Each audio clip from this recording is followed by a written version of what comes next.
Welcome to the physics class. आज के video का टॉपिक है आरटीएम नागपुर यूनिवर्सिटी के तहत BSc second year semester 4 physics paper 2 Raman spectroscopy के एमसीक्यूज और उसके आंसर्स देखेंगे। यहाँ पे कुछ एग्जाम रिलेटेड इंस्ट्रक्शंस है जो कि हमने प्रीवियस वीडियोज़ में डिस्कस किए हैं, तभी हम यहाँ पर स्किप कर देंगे। Question number 1, Raman effect is scattering of option a photons, option b atoms, option c molecules, option d protons. Correct answer is option a photons. अगर रमन स्कैटरिंग क्या होता है कि जब भी मोनोक्रोमेटिक लाइट किसी भी स्कैटरर मोलिक्यूल के ऊपर इंसिडेंट करते हैं तो जो भी एटम मोलिक्यूल्स होगा तो वो उस फोटॉन्स को स्कैटर कर देगा इन ऑल पॉसिबल डायरेक्शंस। इसे हम रमन स्कैटरिंग कहते हैं। वहाँ पे भी तीन पॉसिबिलिटीज़ होती है। अगर कोई भी एटम के ऊपर में लाइट फोटोन गिरता है तो उसे जो भी एटम होता है वो अपनी इनिशियल जो पोजीशन होता है या एनर्जी लेवल होता है वो मेंटेन करता है। इससे हमें रिले स्कैटरिंग मिलता है जिसमें कुछ भी एनर्जी चेंज नहीं होता है और फ्रीक्वेंसी भी चेंज नहीं होती है। सेकंड पॉसिबिलिटीज़ है कि जब भी कोलिजन होता है फोटोन और इस मॉलिक्यूल का, स्कैटर मॉलिक्यूल का, तो अगर मॉलिक्यूल ग्राउंड स्टेट में है तो उस फोटोन को एब्जॉर्ब कर लेगा और एक्साइटेड स्टेट में चला जाएगा और वहाँ पर फोटोन को स्कैटर कर देगा विथ लेस एनर्जी और लेस फ्रीक्वेंसी। उसे हम कहेंगे स्टोक्स लाइन, जिसकी इंटेंसिटी ज़्यादा होगी क्योंकि नंबर ऑफ जो मॉलिक्यूल्स या एटम्स होंगे तो वो ग्राउंड स्टेट पे सबसे ज़्यादा होंगे। नेक्स्ट पॉसिबिलिटीज़ है कि जब भी कोलिजन होगा between photon and the molecules, scatterer molecules, तो अगर scatterer molecules already excited state में है और वो फोटोन को ऑब्जर्व करते हैं और डी एक्साइटेड होते हैं टू द ग्राउंड स्टेट, तो वो फोटोन को फिर से स्कैटर कर देंगे by more energy than the previous और मोर फ्रिक्वेंसी। इसे हम कहेंगे एंटी स्टोक्स लाइन, जिनकी इंटेंसिटी कम होगी। Question 2, the elastic scattering of photons is called as option a conserve scattering, option b Rayleigh scattering, option c Raman scattering, option d atmospheric scattering. Correct answer is option b Rayleigh scattering. तो जब भी molecules के ऊपर में कोई भी monochromatic radiation incident होता है तो उनमें कोलिजन होता है। तो अगर ये जो कोलिजन होगा इलास्टिक होगा तो इसमें क्या होता है कि जो भी एटम या जो भी मोलिक्यूल्स, स्कैटर मोलिक्यूल्स होता है तो वो अपनी जो इनिशियल पोजीशन है, यानी कि अगर ग्राउंड स्टेट में होगा तो वो ग्राउंड स्टेट ही मेंटेन करेगा और जो भी फोटोन है उसे वो स्कैटर ऑफ कर देगा विथ अनचेंज एनर्जी और अनचेंज फ्रीक्वेंसी। उसे ही हम रिले स्कैटरिंग कहते हैं। Question 3, which of the following can not be conserve during Raman scattering? Option a momentum, option b total energy, option c kinetic energy, option d electronic energy. Correct answer is option c kinetic energy.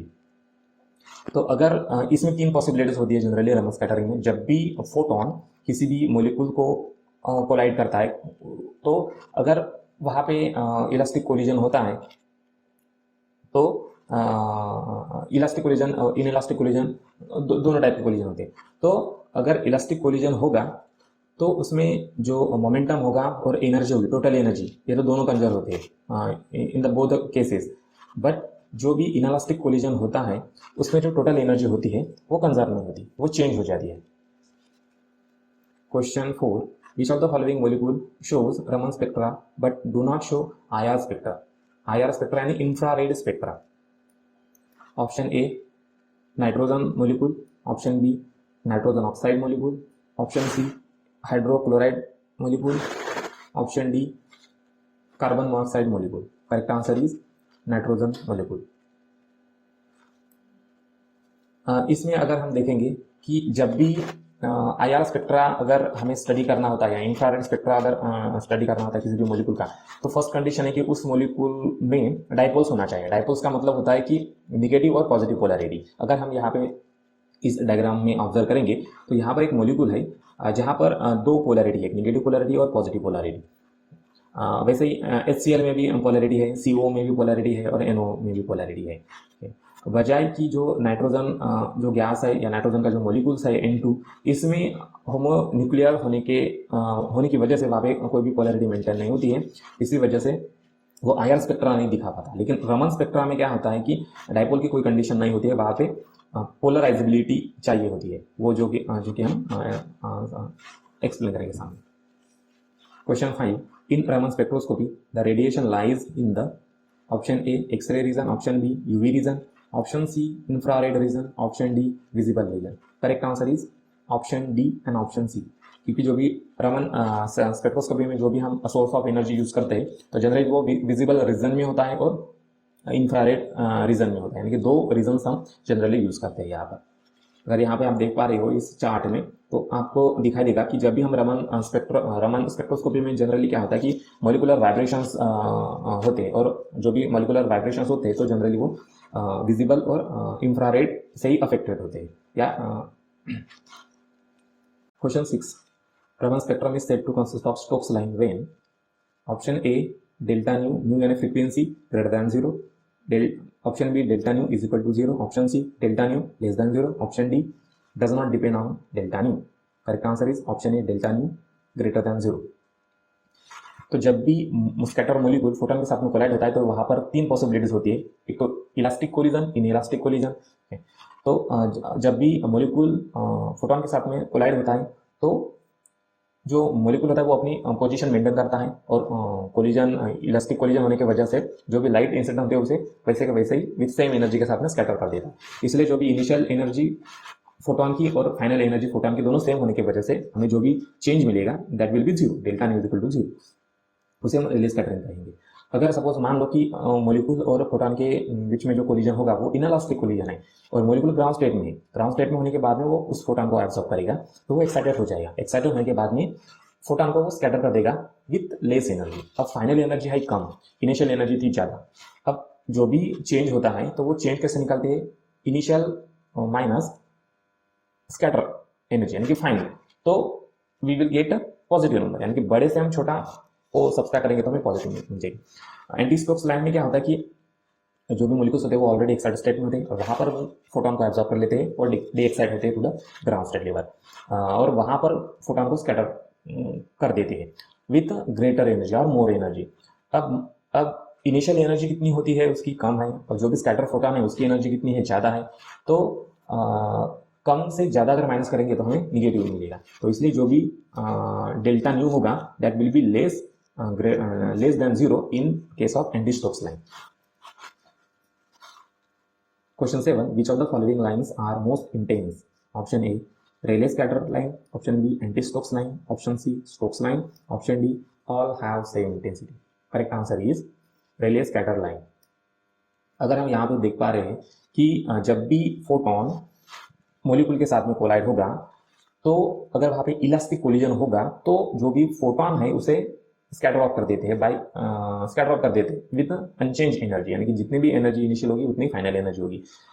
तो इसलिए जो भी रेले scattering होते हैं इसकी intensity सबसे ज़्यादा होती है। स्टोक्स लाइन में क्या होता है कि जो भी मॉलिक्यूल्स होते हैं तो वो ग्राउंड स्टेट में होते हैं, फोटोन को एब्जॉर्ब कर देते हैं और एक्साइटेड स्टेट में चले जाते हैं और वहाँ पर वो फोटोन को स्कैटर ऑफ कर देते हैं। इससे क्या होती है कि जो भी एनर्जी है फोटोन की वो कम हो जाती है, इसलिए उनकी फ्रिक्वेंसी भी कम हो जाती है। और लेकिन ये रेले लाइन से कम इंटेंस होती है। अब Stokes line, anti Stokes line में क्या होता है कि ऑलरेडी जो आइटम्स होते हैं या मॉलिक्यूल्स होते हैं वो एक्साइटेड स्टेट में होते हैं, वहाँ पर उस फोटोन को एब्जॉर्ब कर लेते हैं और डी एक्साइट होते हैं ग्राउंड स्टेट में, और वहाँ पर फोटोन को स्कैटर कर देते हैं। अब स्कैटर करने के बाद में वो मैक्सिमम या मोर एनर्जी के साथ में स्कैटर होते हैं, इसलिए जो भी एनर्जी चेंज आता है वो नेगेटिव आता है। लेकिन जो मॉलिक्यूल्स होंगे तो वो ऐसे कम ही पॉसिबिलिटीज होंगी कि वो एक्साइटेड स्टेट में होंगे, मैक्सिमम मॉलिक्यूल तो ग्राउंड स्टेट में होंगे, इसलिए स्टोक्स लाइन की इंटेंसिटी ज़्यादा होगी और एंटी स्टोक्स लाइन की इंटेंसिटी कम होगी, और दोनों से सबसे ज़्यादा इंटेंसिटी रिले लाइन की होगी। अब question 8, the Raman shift in term of wave number related to force constant k and reduce mass mu is given by option A 1/2 pi into c into under root k upon mu, option B 1/2 pi into k by mu, option C 1/2 pi into under root mu upon k, option D 1/2 pi c into under root mu upon k. Correct answer is 1/2 pi c into under root k upon mu. यहाँ हम देख पा रहे हैं कि जो भी frequency है न्यू, अगर उसके ऊपर बार है तो उसे हम कहेंगे वेव नंबर, जिसका यूनिट है सेंटीमीटर इनवर्स।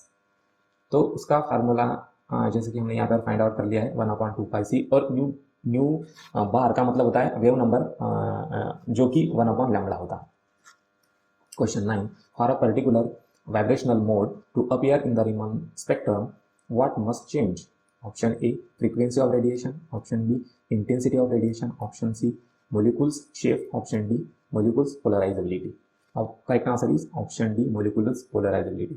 जैसे कि मैंने पहले बताया था आपको कि जो भी मोलिकुल्स होते हैं वो वाइब्रेट करने लगते हैं जब भी हम किसी मोनोक्रोमेटिक रेडिएशन को इंसिडेंट करते हैं, क्योंकि वो विजिबल और आईआर रीजन में होते हैं, तो वो जनरली वाइब्रेशन को इनिशिएट करते हैं। तो यहाँ पर क्या होता है कि जब भी मोलिकुल्स वाइब्रेट करने लगते हैं तो वहाँ पे कुछ सिमेट्रिक वाइब्रेशंस होंगे और कुछ असिमेट्रिक और बेंडिंग वाइब्रेशंस के ये मोड्स है। तो यहाँ पर हम देख पा रहे हैं कि जब भी सिमेट्रिक स्ट्रेचिंग होगी तो वहाँ पर जो पोलराइजेबिलिटी होगी तो वो चेंज होगी, इसलिए वहाँ पर जो रमन एक्टिव होंगे वो मोलिकुल्स रमन एक्टिव होंगे, क्योंकि वहाँ पे पोलराइजेबिलिटी चेंज हो रही है।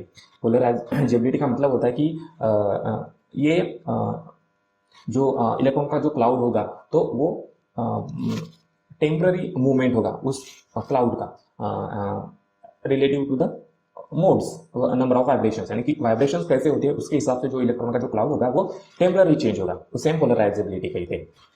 डाइपोल्स में वो परमानेंट पोलैरिटी आ जाती है, उसमें निगेटिव और पॉजिटिव की, लेकिन पोलराइजेबिलिटी में वो चेंज होती रहती है, शिफ्ट होती रहती है अकॉर्डिंग टू द मोड। अगर असिमेट्रिक स्ट्रेचिंग होगी तो इसमें क्या होगी कि जो पोलराइजेबिलिटी होगी तो वो चेंज नहीं होगी, अनचेंज होगी, ठीक है, इसलिए ये रमन इनएक्टिव होंगे अगर यहाँ पर असिमेट्रिक स्ट्रेचिंग होगी तो, ठीक है। सेकंड होगा, थर्ड होगा कि बेंडिंग, अगर वहाँ पे बेंडिंग है तो भी पोलराइजेबिलिटी जो होगी वो अनचेंज होगी और ऐसे मोलिक्यूल जो होंगे वो रमन इनएक्टिव होंगे। Question 10, selection rule for the pure rotational Raman spectrum is. Option a, del J is equal to +1, J का मतलब रोटेशनल कांस्टेंट नंबर है ये। Option b, del J is equal to -1। Option c, del J is equal to 0 + -2। Option d, del J is equal to 0 + -1। Correct answer is option C, delta J is equal to 0 + -2। Rotational Raman spectrum में क्या होता है कि जब भी like जो भी monochromatic radiation था उसे इंसिडेंट कर देते किसी भी मॉलिक्यूल के ऊपर में, तो वो जो मॉलिक्यूल्स की जो रोटेशन होता है उसे इनिशिएट करता है। तो अब हम यहाँ पर देख पा रहे हैं कि यहाँ पे number of rotational energy levels है, ये जो 0 1 2 3 4 से लेकर 8 तक ये रोटेशनल एनर्जी लेवल्स है, जिसे हमने जे यानी कि रोटेशनल कांस्टेंट से डिनोट किया है। तो जो भी सिलेक्शन रूल होगा इस रोटेशनल रमन स्पेक्ट्रम का, तो वो होगा delta J is equal to 0 + -2। अब 0 कब मिलेगा? जब जो भी एटम्स होंगे या जो भी मॉलिक्यूल्स होंगे, अगर वो अपनी जो पोजीशन होगी वो इनिशियल पोजीशन मेंटेन करेंगे, क्योंकि because of the elastic collision. हमें anti Stokes lines, rotational anti Stokes lines कब मिलेंगे? जब भी कोई मॉलिक्यूल्स हायर एक्साइटेड स्टेट से ग्राउंड स्टेट पर जंप करेगा, और इन एनर्जी लेवल का डिफरेंस कितना होना चाहिए? 2 होना चाहिए, ठीक है। यानी कि अगर सपोज मान लो कि जो भी मॉलिक्यूल्स है 8 नंबर के ये एनर्जी लेवल पे है, रोटेशनल एनर्जी लेवल पे है, वहाँ से ये 6 नंबर के रोटेशनल एनर्जी लेवल पे जंप करेगा, तो ये जो डिफरेंस आएगा 8 - 6, ये आएगा 2 का, -2 का, ठीक है, क्योंकि फाइनल माइनस इनिशियल होता है, यानी कि 6 - 8 - 2, ये एंटी स्टोक्स लाइंस बनाएंगे। और स्टोक्स लाइन क्या होता है कि ग्राउंड स्टेट में एटम्स होते हैं या मॉलिक्यूल्स होते हैं और फोटोन के ऑब्जर्व करके वो एक्साइटेड स्टेट में चले जाते हैं, जिससे हमें स्टोक्स लाइंस मिलते हैं। तो अगर सपोज मान लो कि जो एटम है वो 6 लेवल पर है और वो 8 लेवल पे चला गया, तो 8 - 6 यानी कि +2, तो delta J is equal to +2 Stokes line के लिए है, और delta J -2 anti Stokes line के लिए, delta J is equal to 0 Rayleigh line के लिए। इसलिए rotational Raman spectrum selection rule 0 + -2 होता। Question 11, the pure rotational Raman shift is given bye.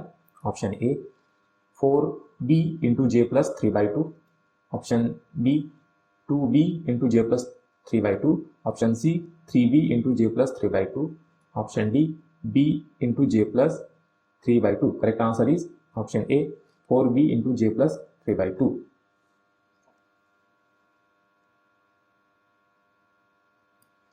Question 12, which of the following transition gives the anti-Stokes rotational Raman line?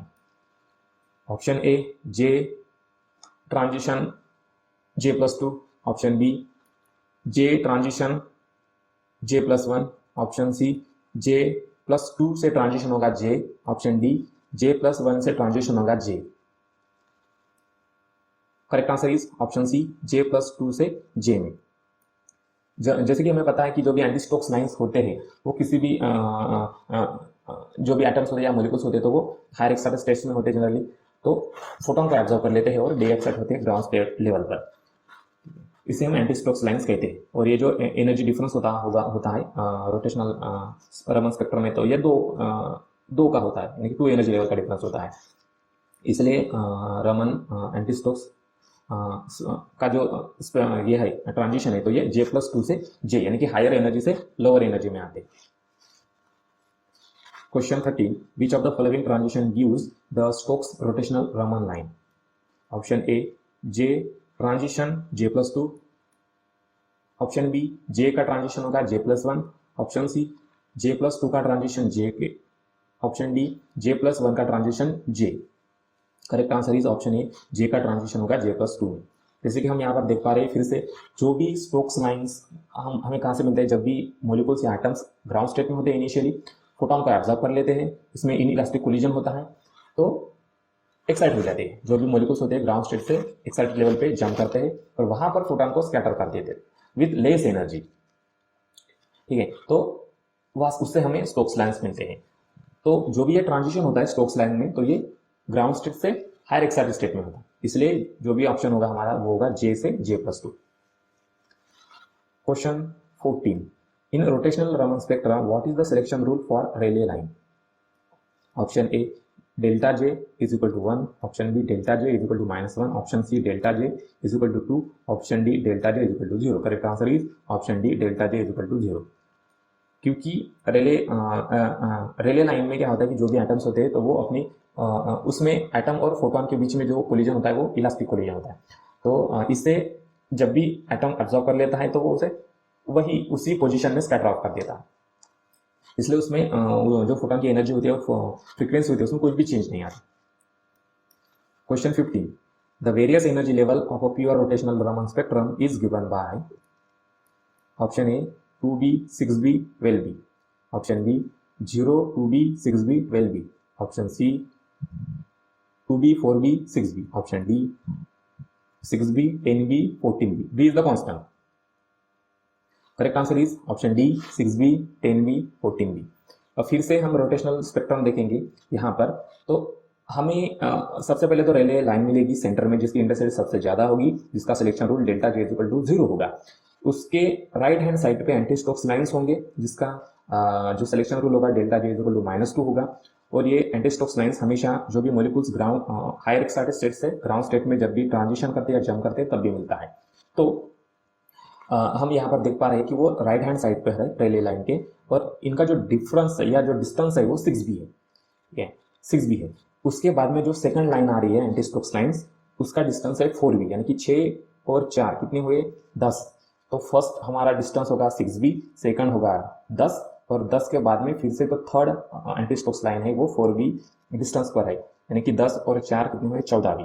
ठीक है, same pattern होगा anti Stokes line की तरफ। Question 16. The pure Raman vibrational spectrum of a rigid diatomic rotor consists of equally spaced line with a spacing equal to option A 2b, option B 4b, option C 6b, option D B. Correct answer is option B 4b.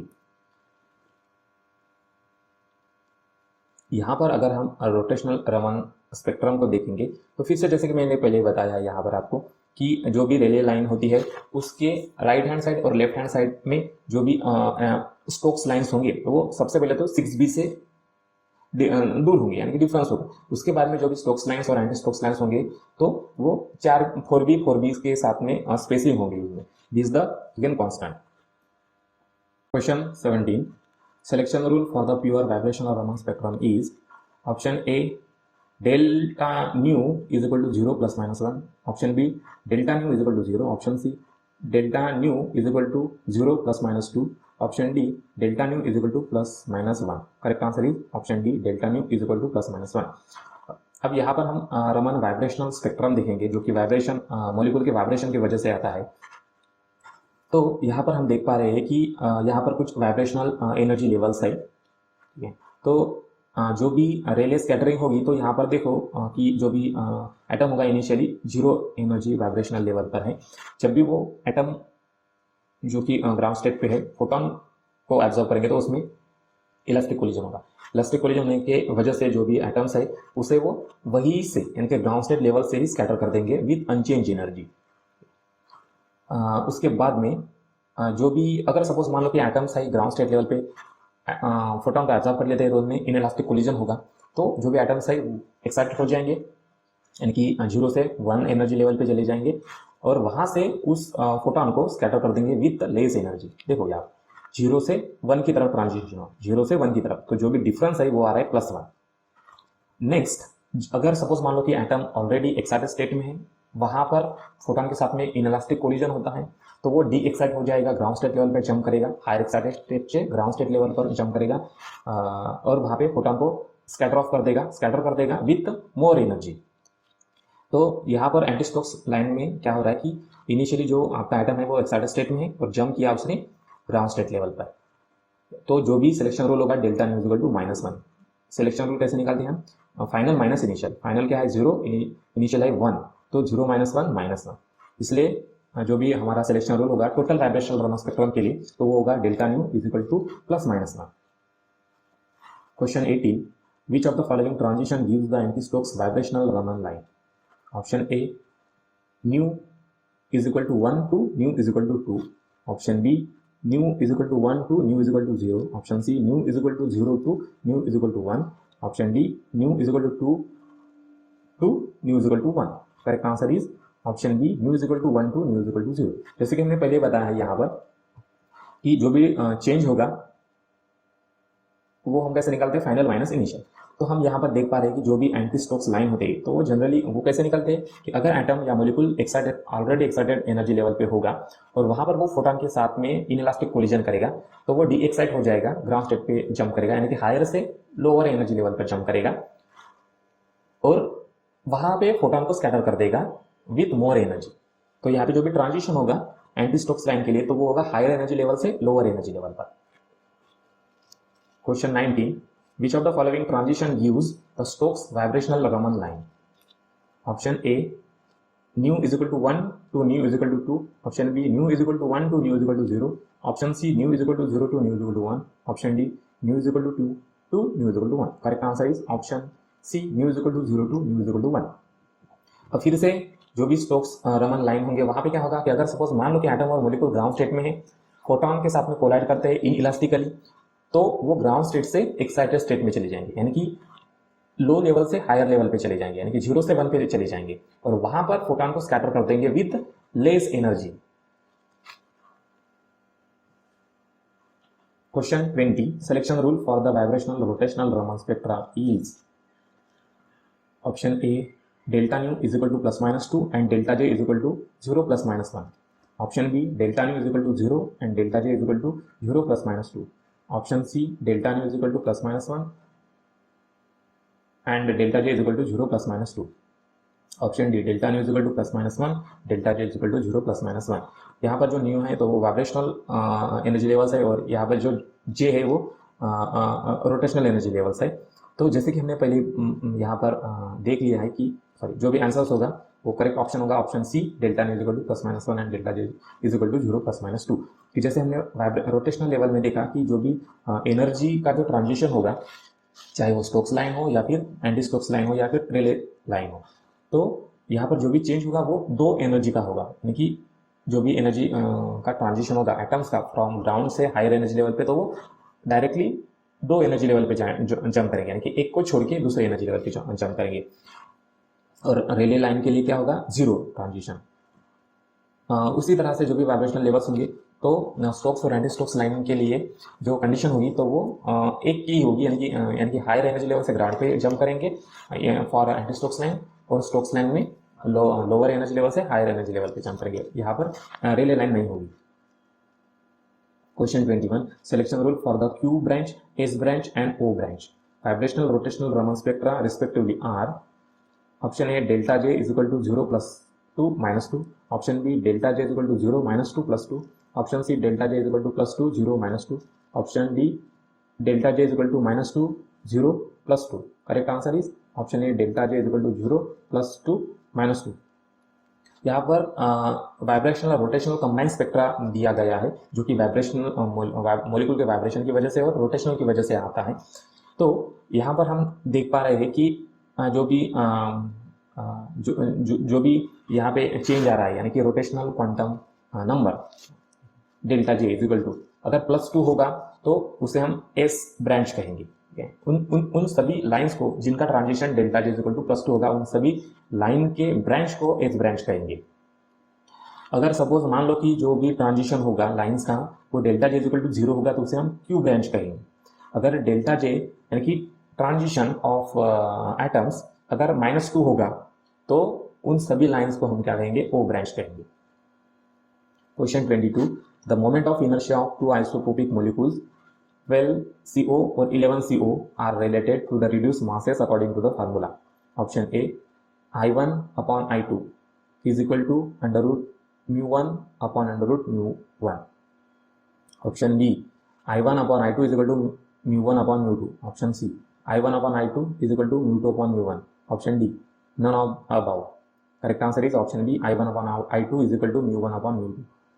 यहाँ पर एक formula पता है हमें inter nuclear distance. ठीक है, तो यहाँ पे क्या है formula R is equal to under root I upon mu. R का मतलब होता है इंटर न्यूक्लियर डिस्टेंस यानी कि दो न्यूक्लियस के बीच का जो भी डिस्टेंस होगा, ठीक है, या जो दो मॉलिक्यूल्स के न्यूक्लियस से सेंटर टू सेंटर का जो डिस्टेंस होगा तो वो हम R से डिनोट किए हैं.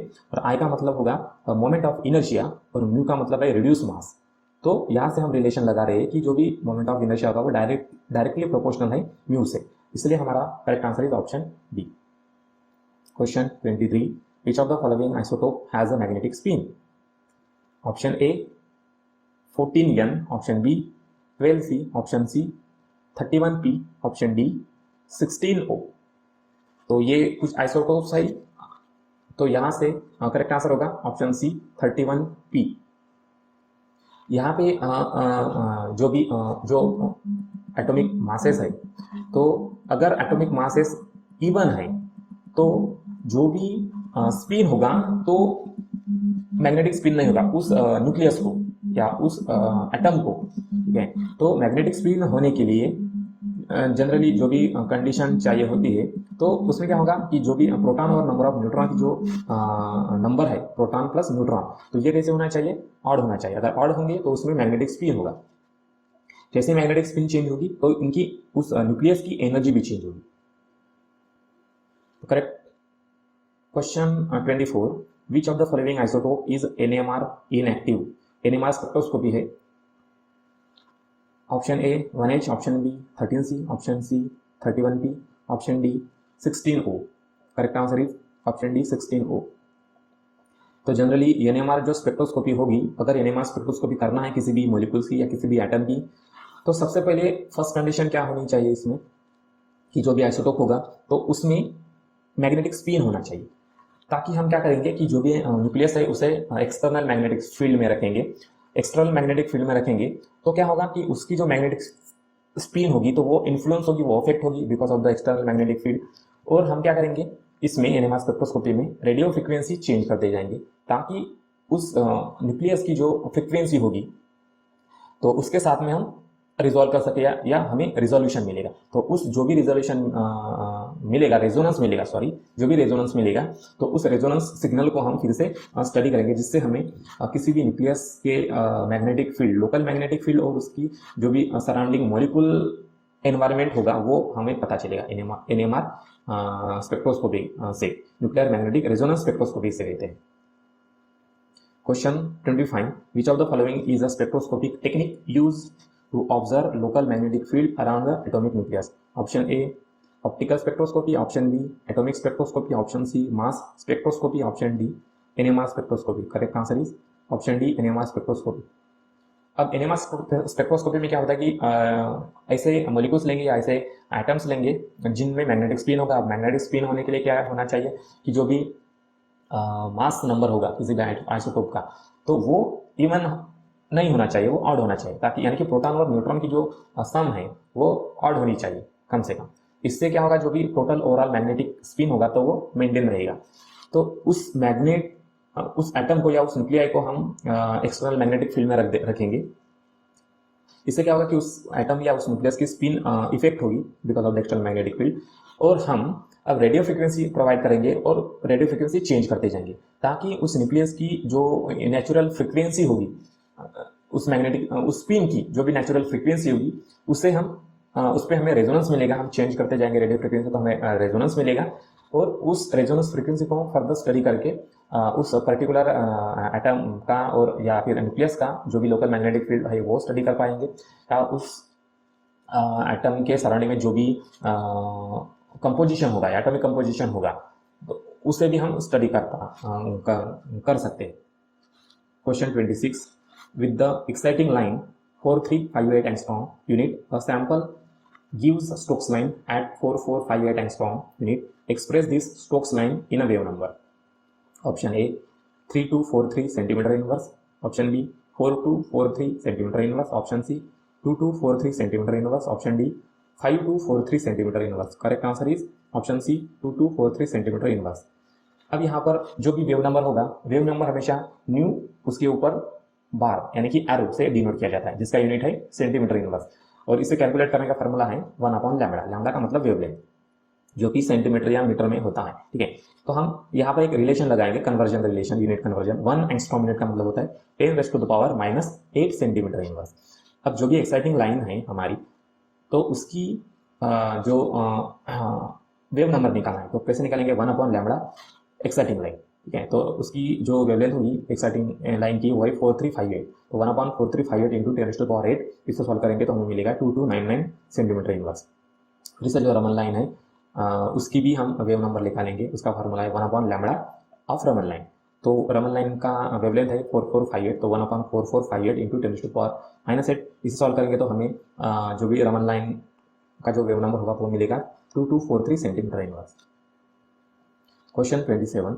Raman line and exciting line for a sample is observed at 2612 angstrom unit and 2536 angstrom unit respectively. Calculate the Raman shift in centimeter inverse. Option A 2147 centimeter inverse. Option B 3147 centimeter inverse. Option C 1147 centimeter inverse. Option D 4147 centimeter inverse. Correct answer is option C 1147 centimeter inverse. अब फिर से जैसे कि मैंने पहले बताया कि जो भी वेव नंबर होगा उसे कैलकुलेट करने के लिए 1/λ का फॉर्मूला यूज करेंगे, और वेव नंबर का यूनिट होगा सेंटीमीटर इनवर्स। इसका यूनिट कन्वर्जन भी है 1 एंगस्ट्रॉम यानी कि 10⁻⁻⁸ सेंटीमीटर इनवर्स। अब सबसे पहले रमन शिफ्ट का मतलब होता है delta nu is equal to nu exciting minus nu Raman line. तो अब जो भी वेव नंबर होगा उसका फॉर्मूला है 1/λ exciting minus 1/λ R Raman line. अब जो भी एक्साइटिंग लाइन की जो वेवलेंथ है उसे हम यहाँ पर पुट कर देंगे, और जो रमन लाइन है उसकी वेवलेंथ है वो हम यहाँ पर पुट कर देंगे, और इसे सॉल्व कर देंगे। तो सॉल्व करने के बाद में हमें फाइनली जो शिफ्ट होगी रमन शिफ्ट वो मिलेगी 1147 सेंटीमीटर इनवर्स में। Question 28. The exciting line in an experiment is 5460 angstrom unit and Stokes line is at 5520 angstrom unit. Find the wavelength of the anti Stoke line. Option A 5401 centimeter inverse, option B 6401 centimeter inverse, option C 7401 centimeter inverse, option D 8401 centimeter inverse. Correct answer is option A 5401 centimeter inverse. अब फिर से जो भी Raman shift होगी उसके दो type के फार्मूले हो सकते हैं, delta nu equal to nu exciting plus anti Stokes line, या delta nu equal to nu of exciting minus nu of Stokes line. तो हम यहाँ पर एंटी स्टोक्स लाइन को हमें फाइंड आउट करना है, तो हम फर्स्ट वाला फार्मूला यूज करने वाले हैं, delta nu equal to 1/λ exciting minus 1/λ and sorry हाँ, हम सबसे पहले सेकंड वाला फार्मूला यूज करेंगे फिर फर्स्ट वाला फार्मूला यूज करेंगे। तो सेकंड वाला जो फार्मूला है उससे हमें जो भी डेल्टा न्यू यानी कि रमन शिफ्ट मिलेगा वो होगा 199 सेंटीमीटर इनवर्स। अब इस रमन शिफ्ट को यानी कि डेल्टा न्यू को फार्मूला नंबर 1 में पुट करेंगे, जो कि हमें एक्साइटिंग लाइन पता है, तो हमें एंटी स्टोक्स लाइन की जो वेव नंबर होगा वो पता चलेगा। वो क्या होगा उसका formula nu anti Stokes line is equal to delta nu plus nu exciting line. इसे जब हम सॉल्व करेंगे तो हमें मिलेगा एंटी स्टोक्स लाइन की जो वेव नंबर है वो मिलेगा 5401 centimeter inverse. Question 29. The rotational constant B for HCl molecule is 1040 meter inverse and reduced mass mu of HCl molecule is 1.61 into 10⁻⁻27 kg, and the internuclear distance between the atoms forming the molecule. Option A 2.29 angstrom unit, option B 1.29 angstrom unit, option C 3.29 angstrom unit, option D 4.29 angstrom unit. Correct answer is option B 1.29 angstrom unit. इसे solve करने के लिए सबसे पहले हम use करेंगे moment of inertia का formula, जो कि है I is equal to H upon B into C 8 pi square. अब यहाँ पर जो भी दिया है h is the Planck's constant, जो कि 6.63 इंटू 10⁻⁻34 जूल सेकंड है, वो पुट कर देंगे।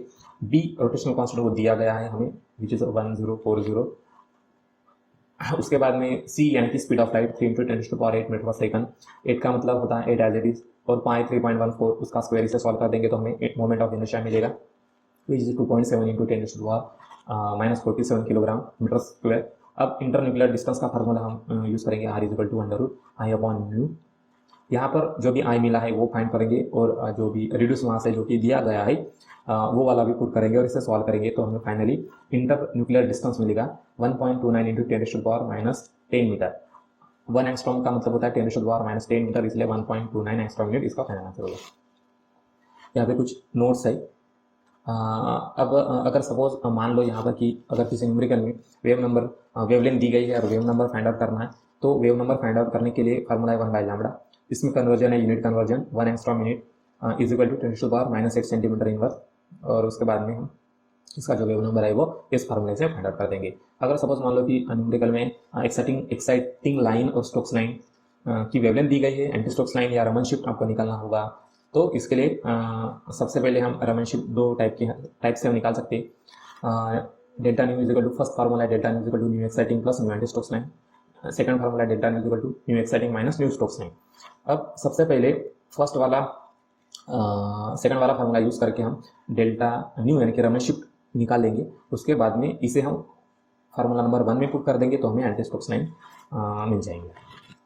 अगर सपोज मान लो कि रोटेशनल कांस्टेंट दिया गया है, रिड्यूस मास और इंटरन्यूक्लियर डिस्टेंस फाइंड आउट करना है, तो सबसे पहले आपको मोमेंट ऑफ इनर्शिया निकालना होगा।